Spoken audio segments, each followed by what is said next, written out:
So I'm actually presenting my other paper today, which is the relationship between eviction and syndemic outcomes among women living with HIV in Vancouver, Canada. So I want to start by again acknowledging the land on which this research was conducted was the unceded territories of the Musqueam, Squamish, and Tsleil-Waututh nations. And at the same time, given the subject of the work that I'm talking about today, I also want to recognize that Indigenous peoples of Turtle Island have faced ongoing and historic impacts of relocations, dispossessions, and evictions. In terms of my own positionality, I am a white settler. I have Ukrainian and German roots. I've been working in housing research for the past few years, and I hope that the work that I'm doing now provides evidence that housing really is a human right. So housing is a social determinant of health. It's quite well studied. An unmet housing need is also something that is inequitably distributed. The specific type of housing need that I'm looking at is evictions, which are generally described as when a landlord legally forces a tenant to leave a rental property, although evictions can also happen more informally. Evictions are also something that are inequitably distributed. A lot of research comes out of the US context, and they found that people who use drugs, people who live in larger households, and especially households that have children in them, as well as women of color and Black women, all experience evictions at a higher rate. In the BC context, there's evidence of inequities as well. So for example, the 5-year average or eviction rate for Indigenous renters is 10.4% in BC. For non-Indigenous renters, it's 6.2%. And then kind of taking a look at BC compared to the national average, in BC, our overall 5-year eviction rate is 10.5%. And then across Canada, it is at 5.9%. So we can see that evictions really are an issue that we're dealing with here in BC. There's also emerging evidence about the impact of evictions on people who are living with HIV. So in studies coming out of Vancouver, there's qualitative evidence that following an eviction, people living with HIV experience treatment breakdowns. There was also a recent study out of Vancouver that found for people who use drugs who are living with HIV, following an eviction, there was increased odds of viral load. And this was both for people who became unsheltered following the eviction, as well as people who were able to find housing. I'm grounding my research in syndemic theory. This emerged in the 1990s to help explain how social and structural factors were impacting HIV transmission. A more recent version of the syndemic theory, looking more at women living with HIV, has identified food insecurity, depression, substance use, and violence as really important factors that impact women's ability to make it to appointments, to take medication, really important things. So I'm looking at where housing would fit into this syndemic theory. My objective is to understand the association between experiencing eviction and the syndemic outcomes of food insecurity, depression, violence, and substance use.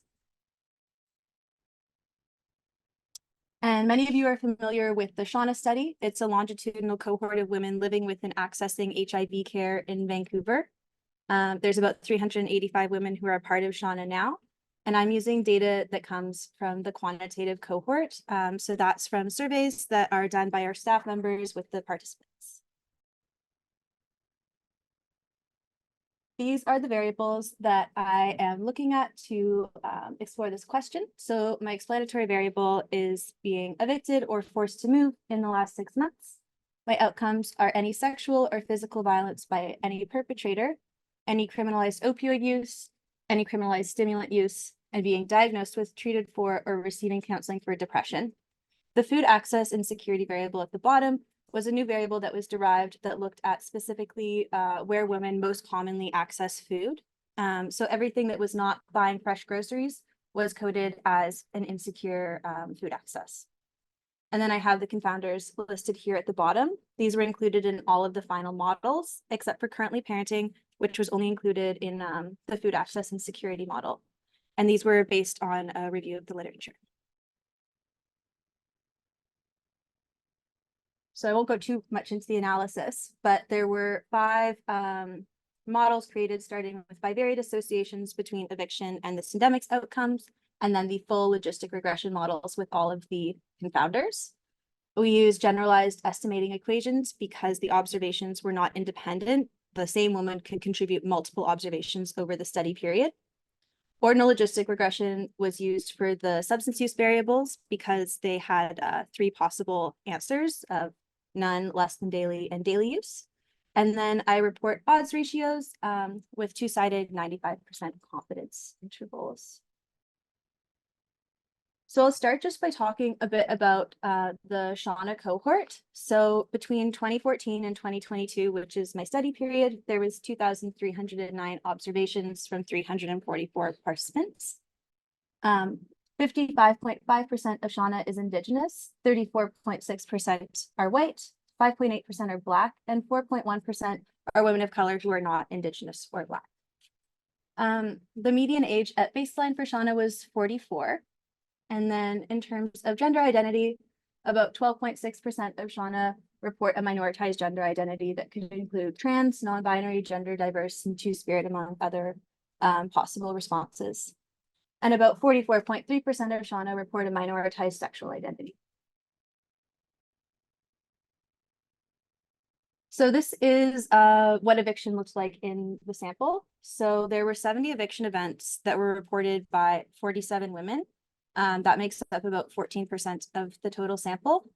But as you can see, about 30% of those who reported one eviction or reported at least one eviction actually reported 2, and 9% reported more than 2 over the study period. And here are my final results with the full confounder models. So I'm showing the odds ratios up here on the screen. So I'll just kind of walk through what's going on this graph. So the dots here represent the different odds ratios, and the confidence intervals are the whiskers on either side.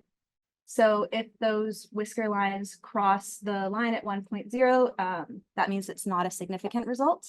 But if they don't, that is a significant association. So with the full models that include all of the confounders, eviction was significantly associated with both of the substance use outcomes as well as depression. And then in terms of the food access insecurity and the violence variable, the odds ratio showed a positive trend, association and a trend towards significance. So in terms of why we're seeing these results, there's limited evidence so far, specifically looking at women living with HIV and eviction, but there's still some hints in the literature. So in terms of substance use, criminalized drugs may be used as a way to mitigate the impact of trauma, including traumatic events such as eviction. With stimulant use, there is evidence that following eviction, some people may begin or relapse using stimulants in order to remain safe and alert. With the food access insecurity, we may be picking up on that, what the question is actually asking, which is where women are most commonly accessing food. So like if you have to change from going to a grocery store to something else. But I think we also might be picking up on whether people are able to access cooking facilities like a kitchen following eviction. Eviction and depression are something that have been or has been associated in several studies with lots of settings. And it's been suggested that eviction could be acting like other precipitating events in people's lives that can lead to depression. So like the loss of a loved one or sudden unemployment. And finally, with violence, because this variable includes violence by any perpetrator, we may be seeing the impact of increased economic issues and intimate partner violence, which we know are associated, as well as violence that people may experience if they suddenly become unsheltered from police or strangers. So I will conclude by just restating that this shows evidence that there's associations between eviction and these syndemics outcomes, and it provides evidence that we need to see greater anti-eviction policies in place, as well as upstream interventions to not only create but preserve the housing that we have, as well as additional support for people who may have experienced eviction at places that this evidence showing they may be accessing. So food banks, shelters, safe consumption sites. And I also just want to end by saying that all programs need to be designed with and for women living with HIV, prioritizing culturally safe and trauma-informed practice, as well as women's lived experiences. And I want to thank my co-authors and all of the SHAWNA staff and participants who make the research possible.